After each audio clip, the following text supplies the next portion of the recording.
Omari, Coach Heupel was in here and said that you guys got I guess a dose of reality is the way he put it this morning, sort of resetting for the week. You guys playing for Coach Garner, I guess it was maybe a harder dose of reality maybe than some of the other position groups. Just what was the meetings like this morning, sort of getting everything, turning the page from Alabama?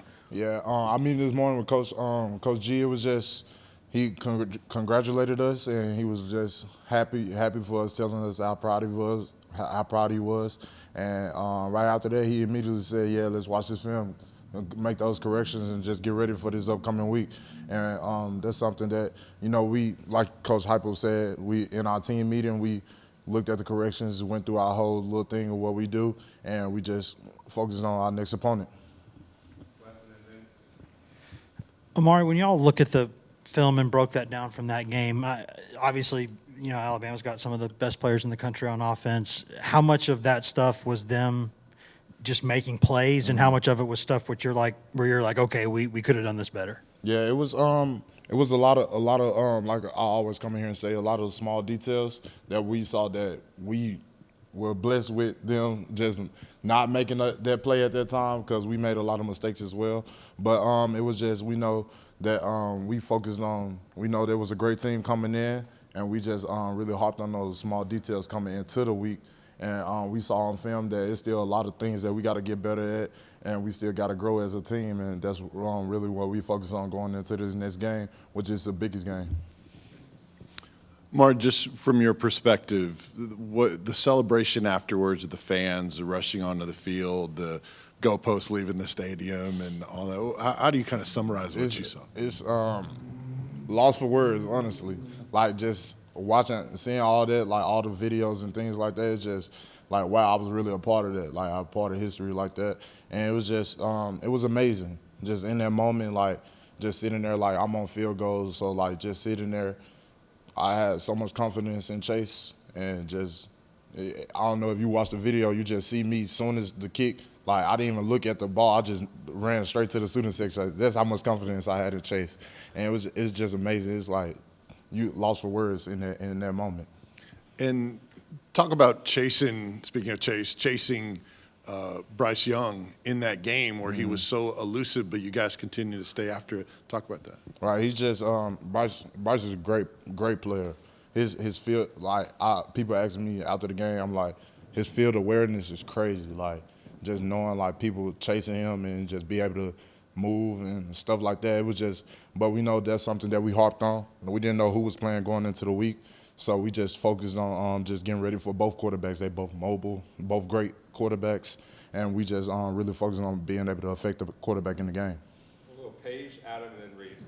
Back here, similar to Vince's first question about the fans and how loud it was.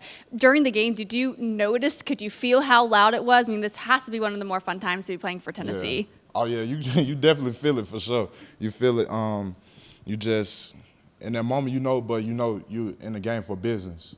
You there, you trying to win the game. You're doing everything to block out, especially like just making sure we hearing the linebackers talk, the D-line talking to each other. But yeah, you definitely hear it in the game. And just when the fans are helping us like create negative plays, just offsides and different things on their offense, it's a good feeling to feel.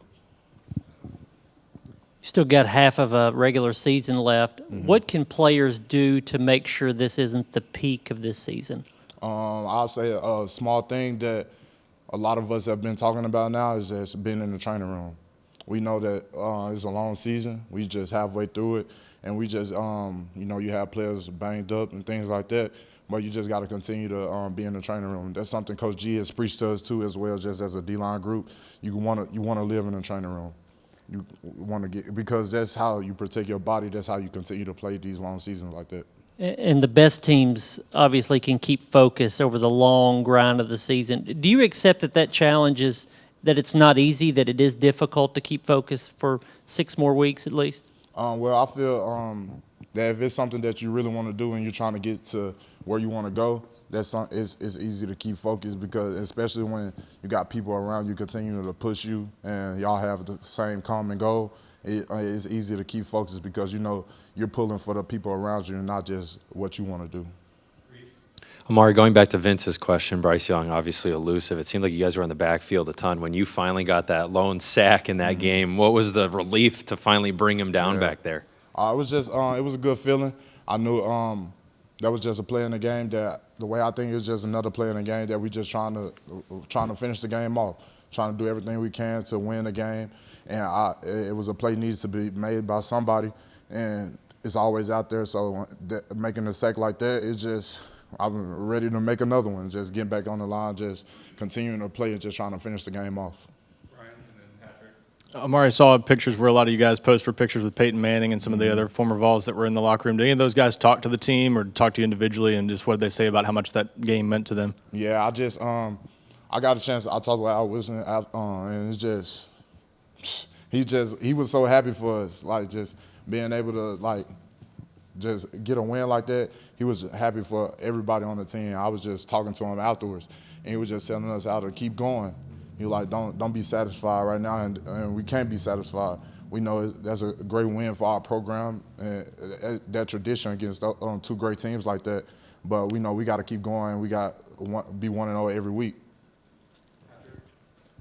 Well, you talked about chasing Bryce around. You had the one play where they reviewed it for targeting. Were you, when they were looking at it, were you nervous? Did you think you were okay? Kind of, what was your thought process there about that play when they were looking at it? Yeah, in that play, it's just, we go out here every week. We're not trying to physically and purposely hurt anyone. It's just a true football play. I didn't try to purposely hurt them or anything like that.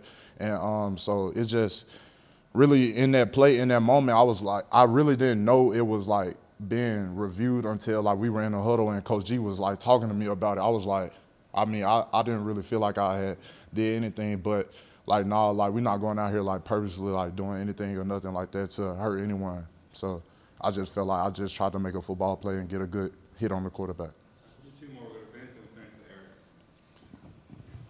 Mar, the offensive line played incredible. I know you went up against them a lot in practice. Did you kind of see them coming together like this to this level against that kind of opponent? Mm-hmm. Yeah, they have been gelling, and they've been gelling. We see it all the time just in our group work. They just always encouraging each other. They always pushing each other to do better, and they always just coaching each other up. And I feel like that's something that they're doing good at. They just playing for each other, honestly. That's what we're trying to do as a team, just continue to play for each other. Eric, last question. Omari, you get the big win against Alabama. Okay, in 2 weeks you got back into SEC play with Kentucky and Georgia and so forth. As a leader on this team, what's the challenge about this week to continue the same preparations and to play at a high level? Oh, well, we look at every week. We not worried about. We look at our next opponent. UT Martin is our next opponent, and we're coming in. They're a good team. They do a lot of good stuff. We already saw watching film on them, and we just have to come in ready to play. We know we trying to go 1-0 every week, so we know we come in. We got to do what we got to do. We got to lock in on all the small details, focus on everything that they do, so that we able to go 1-0 and just be able to go out there and play hard.